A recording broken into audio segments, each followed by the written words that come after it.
కావలి ఆర్డీఓగా వంశీకృష్ణ శుక్రవారం బాధ్యతలు చేపట్టడం జరిగింది. సాధారణ బదిలీలో భాగంగా కదిరి నుంచి బదిలీ అయిపోయి వచ్చిన వంశీకృష్ణ శుక్రవారం కావలి ఆర్డీఓగా బాధ్యతలు చేపట్టారు.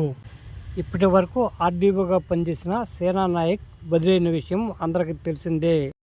కావలి ఆర్డీఓగా బాధ్యతలు చేపట్టిన వంశీకృష్ణను కావలి మున్సిపల్ కమిషనర్ శ్రావణ్ కుమార్ కలిసి అభినందించడం జరిగింది. కమిషనర్తో పాటు టీపీఓ వివేకానంద తదితరులు ఉన్నారు. కావలి రెడ్ క్రాస్కి చెందిన రవిప్రకాష్, కరికి శ్రీహర్ రెడ్డి కావలి ఆర్డీఓని కలిసి సన్మానించడం జరిగింది. ఈ కార్యక్రమంలో రెడ్ క్రాస్ సభ్యులు పాల్గొన్నారు. సో ఈరోజు పొద్దున్న ఆర్డీఓ కావలిగా నేను బాధ్యతలు తీసుకోవడం జరిగింది. నా పేరు వంశీకృష్ణ. ఇంతకుముందు ఆర్డీఓ కదిరిగా పనిచేశాను. సో ఈ రోజు నుంచి కావలి డివిజన్ 10 మండలాలు ఉన్నాయి. సో వాటన్నిటిలో కూడా ఎటువంటి గ్రీవెన్సెస్ వచ్చినా కూడా, ఎటువంటి సమస్యలు వచ్చినా కూడా వాటన్నిటి మీద క్షుణ్ణంగా పరిశీలించి అవన్నీ కూడా పరిష్కరించబడతాయి. ఇప్పుడు ఏమైనా ఇంకా తెలుసుకుంటున్నాను డివిజన్ గురించి మా ఏఓ గారితో, తహసీల్దార్ గారితో. సో ఇక్కడ మామూలుగా ఇంతకుముందు పనిచేసిన ఏరియాకు కొన్ని ప్రాబ్లమ్స్ అంటూ ఉంటాయి. ఇక్కడ అటువంటి ప్రాబ్లమ్స్ ఏవైతే ఉన్నాయో అవన్నీ మన కమిషనర్ గారితో, మున్సిపల్ కలెక్టర్ వాళ్ళతో, మిగతా అన్ని డిపార్ట్మెంట్స్తో కూడా మాట్లాడి తెలుసుకోవడం జరుగుతుంది. అవన్నీ తెలుసుకున్నాక వారి కోఆర్డినేషన్తో, వారి సపోర్ట్తో అవన్నీ కూడా పరిష్కరించడానికి ట్రై చేస్తామండి. సో థ్యాంక్ యూ అందరికీ.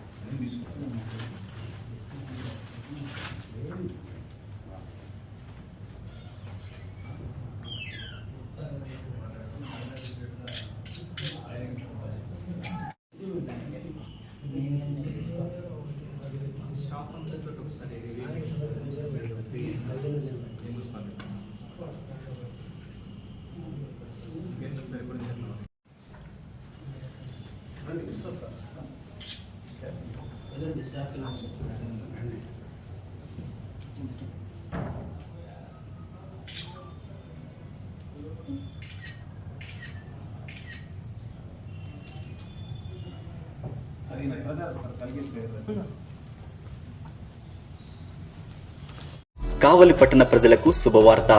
Quality Swagruha foods shop number 1, Jamuna complex, R&B bungalow ఎదురు, ట్రంక్ రోడ్, కావలి. మా వద్ద sweets, US packing, gift packing sweets, Swagruha items, veg మరియు non veg pickles, hot items, live బొబ్బట్లు, pure ghee sweets, sugar free sweets, bakery items, chocolates లభించును. అంతేకాకుండా మీ ఇంటిల్లిపాది శుభకార్యములకు ఆర్డర్లపై సప్లై చేయబడును. ఆహ్వానించేవారు క్వాలిటీ హరి, ఎం హేమంత్.